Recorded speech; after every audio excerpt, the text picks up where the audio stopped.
Well, we are in the third week of this series, 7 by 7, where we are really unpacking our heart and soul behind why we are prioritizing every person and pursuing every person in the 7 by 7 mile radius of this city. And spoiler alert, we are pursuing people because God pursues people.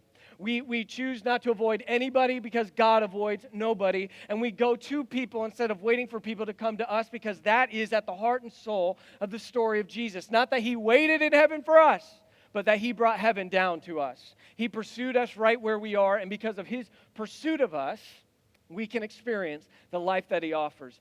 And so we are wanting to mirror God's heart and make the invisible God visible in the world. And one of the ways that we do that in this world is by the way that we pursue people with intentionality. And so if you've missed this series at all, I'd encourage you to tune in to the first 2 weeks in the Canvas app after service today. But today I want to bring a teaching that's framed by 1 Samuel chapter 14, verses 1 through 13. And if you have your Bible, open up. If not, the words will be on the screen or it'll be in the apps as well. Let's go ahead and jump in. It says this. One day Jonathan said to his armor bearer, and I'll give you a little context real quick, because if you go to the 1 Samuel chapter 13, you find that the nation of Israel and the Philistine army are kind of going toe-to-toe. The Philistines are the enemy to the nation of Israel, and the king of Israel, Saul, has decided instead of playing to win, he's decided to play not to lose. And so he's retreating and hiding in the shadow of the Philistine army. But there's one person who decided to approach this circumstance completely different, and it changed the story of a nation. And that man's name is Jonathan. This is his story. It says, one day Jonathan said to his armor bearer, "Come on, let's go over to where the Philistines have their outpost."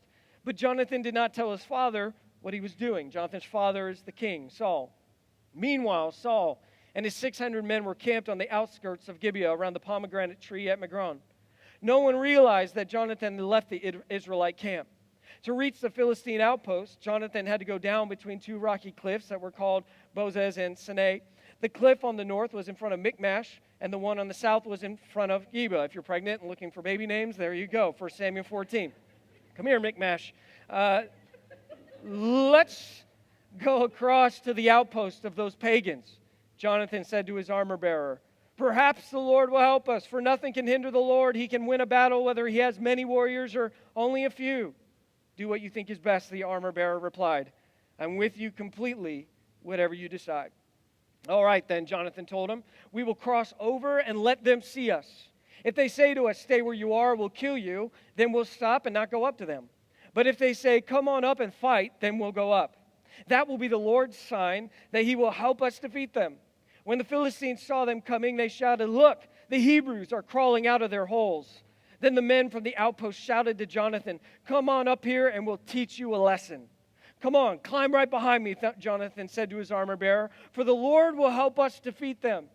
So they climbed up using both hands and feet, and the Philistines fell before Jonathan, and his armor bearer killed those who came behind them. Would you pray with me? Father God, we love you so much. And today, I believe there are many of us that we are on the border of our destiny. We are just so close. And God, I pray that today would serve as a tipping point in their faith, a tipping point in their life. That today decisions would be made in this place to not live a life playing not to lose, but that we would make a decision today to live a life that plays to win, to experience and pursue the fullest life that you're offering us. Some of us today, we need faith because all we feel is fear. Some of us, we need courage because all we feel is worry. Wherever we are, whatever situation or whatever army we feel breathing down our neck right now, God, I pray that your power would surround us and where our eyes would be open to see who you are, and that today we would move forward in faith. Father God, we love you so much, and we know you're a God of miracles, and so we stand here in faith knowing that you can do a miracle even in the Golden State Warriors season this year. And God, we know that only you can save this season. In Jesus' name, amen. And everybody that's expectant today, turn to the person next to you and say, are you ready? Are you ready? Are you ready? I've titled today's teaching, for those that are taking notes, Moving on a Maybe. Moving on a maybe. Because this story is one where you had two people. You had Jonathan and his armor bearer, and then you had Saul. So I guess that's three people. You had three people. And because Jonathan and his armor bearer had the faith to do what everyone else was scared to do, they experienced a victory that everyone else would fail to see. They experienced a victory in their life and in front of their own eyes because they refused to take the posture of Paul that was playing it not to lose, and instead they took on the posture that said, we are going to play to win. What is so fascinating to me about this story is that you have Jonathan and you have Saul, and they are both looking at the exact same moment. And yet both Jonathan and Saul experience completely different outcomes. And the reason that they experienced different outcomes, although they were looking at the same moment, comes down to a single decision on both of their parts. See, something that this story teaches us is that there are two kinds of people in this world. There are people that watch life happen, and then there are those that will make life happen. And there are people in this world that they will live a life of regret or they will live a life of risk. Because if you want to live a life of significance, then significance will invite you again and again and again to take risks. But if you instead choose to live a life of safety, then that will only lead to a life of regret. And Jonathan is a walking, moving, breathing example of what it looks like to choose a life of risk, to choose a life that plays to win, to choose a life of significance that makes life happen instead of waiting for life to happen. And so in verse 6, we see this story unfold. It says, let's go across to the outpost of those pagans, Jonathan said to his armor bearer. Perhaps, everyone say perhaps the Lord will help us. Let's go fight, you and me, armor bearer, just the two of us. Let's go take on this entire army of Philistine warriors. And you know what? Here's the good news. Perhaps God will be with us. Maybe. We're going to do this and maybe God will help us. Now, this might be the most uninspiring vision cast I've ever heard. Because if you're going to pick a fight with an army and the odds against you are 10,000 to 1, I don't know about you, but I would want to have a leader with a little bit more confidence. If I'm being woken up in the middle of the night like the armor bearer and Jonathan's like, wake up, we're going to go pick a fight with the Philistine army, and you know what? Maybe we'll win. I would probably look at the armor bearer, I would look at Jonathan and say, hey, John, I need you to go back to sleep. And I need you to wake me up when you got enough swagger to tell me that we might, we will probably win at least. Give me more than maybe. Maybe the Lord will be with us. See, it's not bad enough that Jonathan is willing to move on a maybe and risk his life and the life of his armor bearer, but it gets even worse because Jonathan's strategy has got to be one of the worst strategies known to man. In my Bible, the title of this story reads, Jonathan's Daring Plan. But if you're thinking anything like me, you probably read his plan as we read it just a moment ago and thought, that's not a daring plan. That is a really dumb plan, Jonathan. It should read Jonathan's really, really dumb plan. Because that is what it looks like. And I don't need to study Eisenhower or Patton or Churchill to know that his strategy was just absolutely awful. You want to hear his strategy? Here's the first step of Jonathan's plan that, maybe will lead to victory. Here's the first step in verse 8. He says to his armor bearer, we will cross over and we're going to let them see us. We're going to cross over and we're going to let them see us. This is the worst strategy ever. Not only are they moving on a maybe, but then Jonathan says, we're going to pick a fight and we're going to do it in broad daylight. We're going to let them know where we are. We're going to know we're going to let them know where we're coming from. We're going to let them see us. I'm no war hero, but I'm not so sure that's the greatest strategy. What do you think? I think if I'm the armor bearer, I think I would kind of say, hey, John, this plan's already a little crazy because you're banking on maybe, but now you're telling me our strategy to go into this battle is we are going to walk into broad daylight so they can see us. I mean, why not go at night? Why not a surprise attack? Why do we need to allow ourselves to be seen? At least then, Jonathan, we would have a chance of living a little longer, Why would we let them see us? But Jonathan, he's crazy, isn't he? He's operating from a different framework. Jonathan knew that what they were about to do could not be done on their own strength anyhow. He knew that the only way forward, the only way they would be victorious, was if the help of God led the way. They weren't banking on their strategy. They were banking on the strength of God to give them victory. And see, there are versions of life that you can live that you can absolutely live without God. But there are certain versions of life full of wonder and beauty and hope and strength and unconditional power and purpose and destiny. Those versions of life can only be lived when God is leading the way. And so Jonathan, he says, let's step across this line and let's let them see us. I think there's a lesson for us here. That if we're going to step into our moment, if we're going to step into our destiny, if we're going to create a future worth fighting for, then there must come a point in your life where you step out of invisibility and you step into visibility. I think many of us, we like staying invisible because when we're invisible, we're safe. When you're invisible, you're secure. When you're invisible, it's comfortable.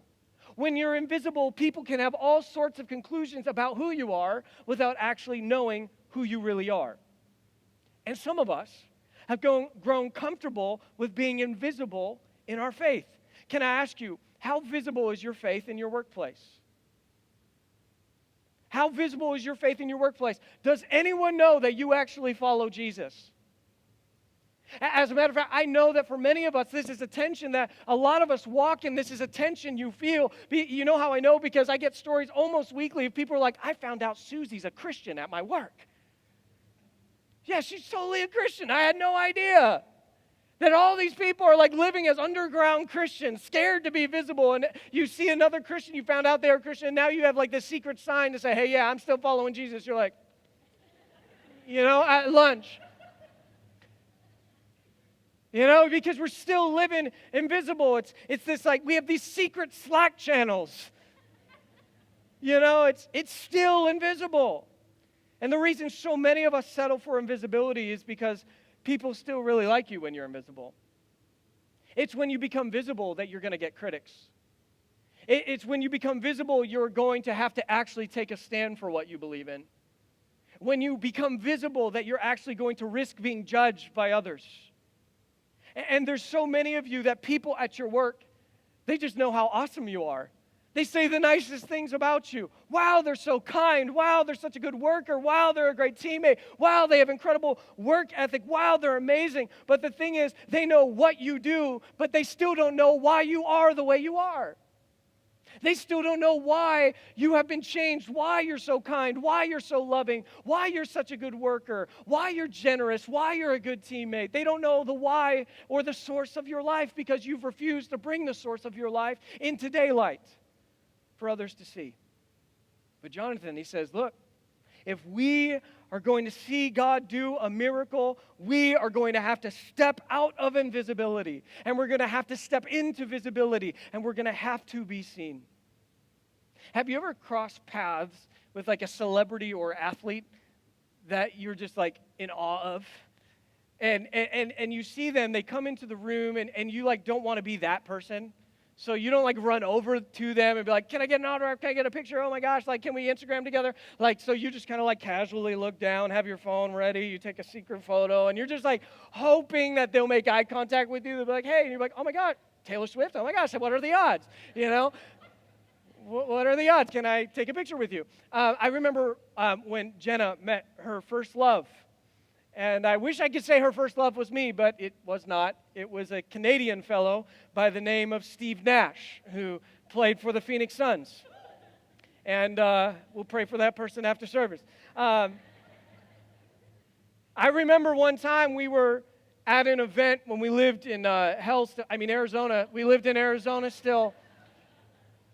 And we were at this event for the Phoenix Suns, and we were there and we're just hanging out. It was like a meet and greet, and then Steve Nash walks into the room. And I thought, this is it. Like, I really wanted to marry Jenna, but this is where Jenna's going to get swept up by Steve Nash. And so I told Jenna, this is your moment. Go be with him. I know how your heart feels. I'll find my way. And so Steve Nash walks into the room, and I kid you not, I'm like, oh, Jenna's got to be so excited. I looked over at Jenna, and she's doing this. She's got her little Steve Nash jersey in her hand. And Steve is walking through the crowd, and he's about to pass by. I'm like, Jenna, what are you doing? And finally, I'm like, this is crazy. Like, Jenna's going to miss her moment. And so I gently got Jenna by her shoulders, and I pushed her to the front of the crowd. I don't even know if you said anything to Steve Nash. You were just like, and he signed it. And your dream came true, except you didn't marry him. Sorry, you have to settle for me. But Jenna, oh, thank you. But Jenna almost missed her moment. It's a silly analogy, but for many of us, this is a very small picture of what many of us are doing when it comes to our faith. That the destiny God's created you for, the purpose God's created you for, the fully alive life God has created you for, the hope that you think about at night and what wakes you up in the morning, it's about to pass you by, and you're standing there, paralyzed. Because for so many of us, we've allowed our intellectual analysis to keep us in a state of spiritual paralysis. I was a rapper, don't mess with me. You know, like for some of us, it's you're paralyzed by fear, but if you are going to step into your moment, step into the destiny God has created you for, there will be a moment, many moments, that you, like Jonathan, will have to step into daylight. You will have to step into the visibility, and you will have to allow yourself to be seen. Jonathan says we're going to let him see us. We're going to the point of no return. We're going into this uncomfortable space where people see us and know we're coming in. And if God doesn't show up, armor bearer, we're dead. We're done. See, if you're going to create a future, you must grow comfortable in the tension of this space called visibility. Because if you don't, you'll live a life of regret because you let fear keep you from taking the risks that faith demanded of you. And this might sound like news to some of you when it comes to faith, because oftentimes the language that we have given to faith betrays us. Because for some of us, when it comes to faith, the imagery that you got was if you have faith, then faith sort of insulates you from the scary world. That faith keeps you secure, that faith is comfortable, that faith is predictable, that faith is certain. There's even this saying that's crocheted maybe on your grandma's pillow. The safest place to be is in the center of God's will. Yeah, tell that to every disciple who got killed for Jesus. Tell that to Jesus, who couldn't be more in the center of God's will, who was crucified. You see, one of the most uncertain places you can place your life is in the realm of faith. If you want to have a faith and you want to be a person of faith, faith will not lead you to certain places. It will lead you to uncertain places. It will not lead you into a predictable life. It will lead you to an unpredictable life. It will not lead you to safe places. It will lead you to dangerous places, and it will make you dangerous in the best sort of way. If you really want to follow the faith that Jesus lived out. And some of you, you've been hiding, and you're asking God, why isn't God showing up in my life? It's because you're not showing up. You want God to show up in your life, then you need to show up in your life too. And so Jonathan, his plan is, maybe the Lord will be with us. We're going to step into broad daylight. His plan continues to unfold, and it just gets worse. In verse 9, it says, if they say to us, stay where you are, we'll kill you, then we will stop and not go up to them. In other words, what Jonathan's saying is if the Philistines see us and they say, stop, we're coming to you, we're going to die like men today. This is how it ends. We're going to stay here, and this is just sort of how our story's going to go. Riveting plan, Jonathan. But this is his plan. Verse 10 says, but if they say, come on up and fight, then we will go up. And that will be the Lord's sign that he will help us defeat them. See, they're walking between two cliffs. You need to understand why this plan is just absolutely crazy.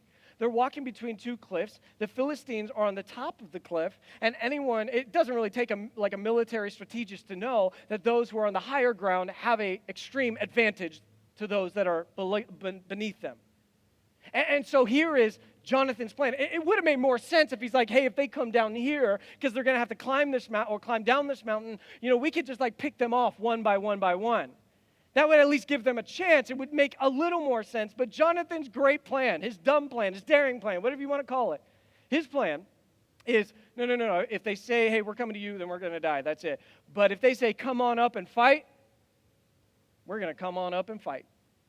We're going to put ourselves in this position. It's interesting to me that Jonathan saw the option of waiting for the fight to come to them, to be the option that would lead to death. I think it's interesting because of how many Christians I hear use the word wait as a way of spiritualizing their fear or spiritualizing their disobedience. We don't say, I'm afraid. We say, I'm just waiting on the Lord.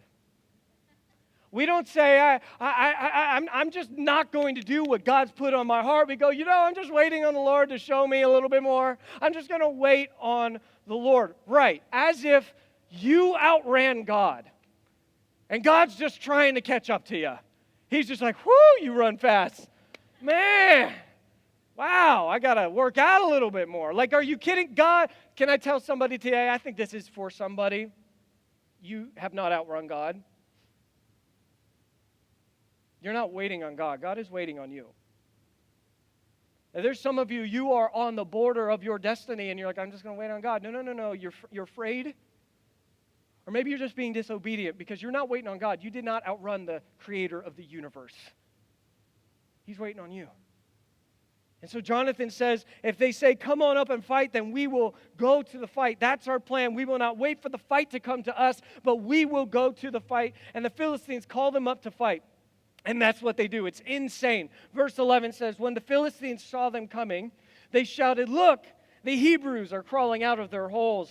Then the men from the outpost shouted to Jonathan, come on up here, and we'll teach you a lesson. Anybody here know somebody that's a total adrenaline junkie? Anyone sitting next to that person right now? A total adrenaline, that's Jonathan. Jonathan hears the Philistine army shout to him and his armor bearer, come on up and fight. And Jonathan's like, it's happening. It's happening. Let's do this. Let's go. And he says, come on, climb right behind me. Jonathan said to his armor bearer, for the Lord will help us defeat them.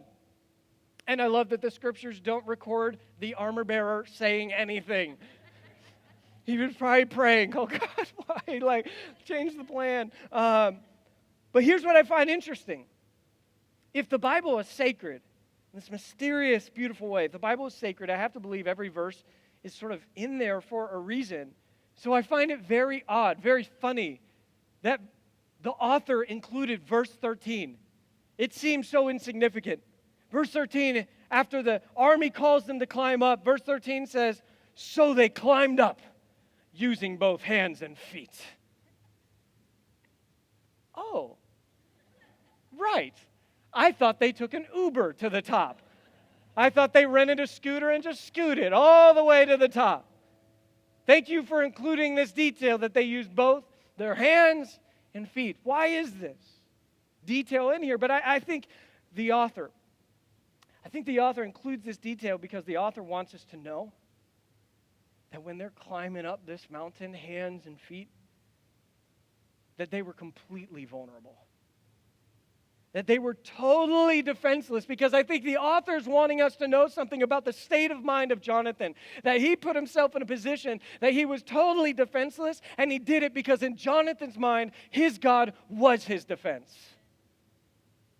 Man, I think this small detail really paints a picture of what's going on in Jonathan's head. See, because if you're going to step into your moment, if you're going to move on a maybe, you will not only need to step into visibility, but you're going to need to step into vulnerability. You will need to step into vulnerability because God's power begins where your power ends.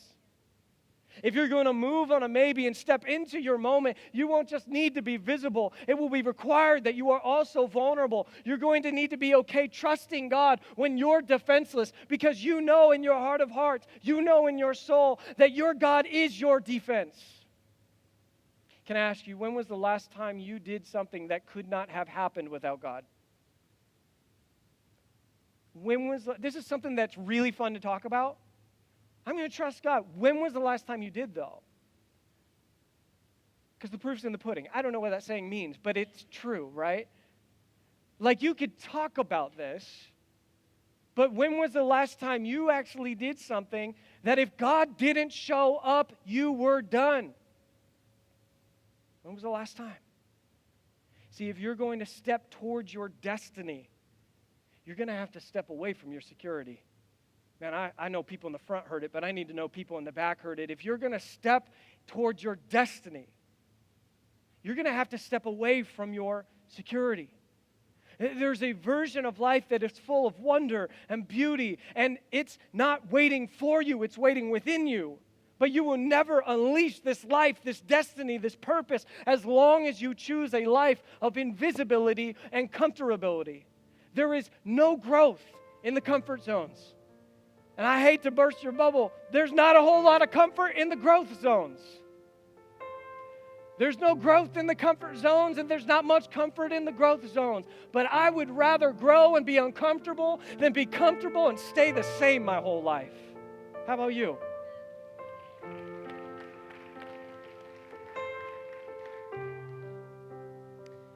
And maybe you're asking, what in the world does this have to do with starting Bernal?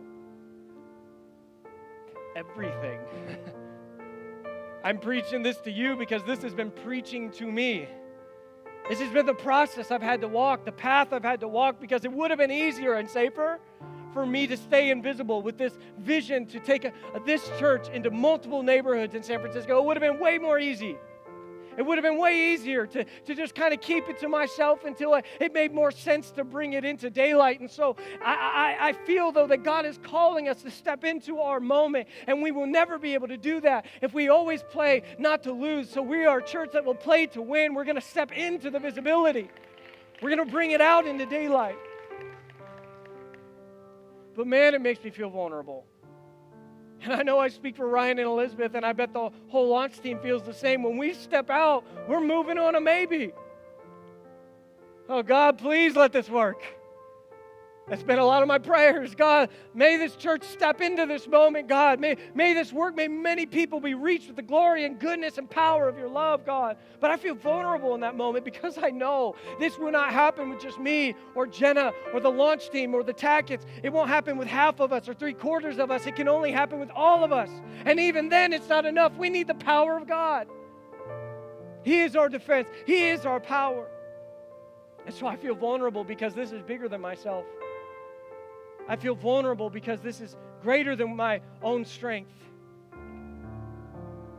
And so next Sunday is Commitment Sunday. It's going to be this day where we step into this moment and we say, we will step into this moment on behalf of 33,248 people, 96% of which are not currently engaged in a community of faith, but 51% say they're interested and are just waiting for a community. We're going for the 51%. We're going to step into that moment. And so when we commit our giving, when we make our financial commitments, we're not just saying, okay, I guess I'll give a little bit here or there. We are stepping into this moment. We're stepping into visibility. We're stepping into vulnerability. We're moving on a maybe. And we're believing that our God can bring a victory that we can never see on our own strength. So I just need you to know, you're like, well, next week's just a fundraiser. No, it's not. Next week is us deciding who we are as a church. Next week is us deciding, are we a church that plays not to lose, or are we a church that plays to win? And what we're winning is the lives and futures of 33,248 people, because every one of those people Jesus died for. Don't you call it a fundraiser, man. It's so much greater than that. So you're probably wondering how the story ended with Jonathan and his poor armor bearer. Armor bearer doesn't get enough credit. But if you read the story to its completion, you find out Jonathan and his armor bearer die. I'm just kidding. They don't. I couldn't even let that hang in the air. I had to that would have been sad. They live. They live. But verse 21 says this. It's so huge. Lean in and hear this. Even the Hebrews who had previously gone over to the Philistine army revolted and joined with Saul and Jonathan and the rest of the Israelites. And likewise, the men of Israel who were hiding in the hill country of Ephraim joined the chase when they saw the Philistines running away. This last line, so the Lord saved Israel that day. Come on. Yeah, that deserves clapping for. Because I can tell you they were clapping. And tell you the armor bearer was clapping. But they would have missed the greatest victory of their entire nation if they stayed invisible. And they would have missed the greatest victory of their nation if they refused to move beyond their comfort. But because they were willing to step into their moment, to step into visibility, to step into vulnerability, God did what only God can do. And I've just been reading this week and thinking to myself, if two men moving on a maybe could change the story of an entire nation, what could 300 of us moving on a maybe do? What could 300 of us that says we will not be invisible, we will step into daylight? What would 300 of us see if we stepped out of comfortability and stepped into vulnerability? What would happen if 300 of us moved on a maybe? We didn't start this church 6 years ago so that we can just have a little holy huddle here on Sunday. We started this church 6 years ago because we wanted to be a part of shaping a city that was shaping the world, and we want to shape it with the greatest story that's ever been written. It's a story of hope. It's a story of love. It's a story of restoration. It's a story of equality, justice, peace, and salvation for all.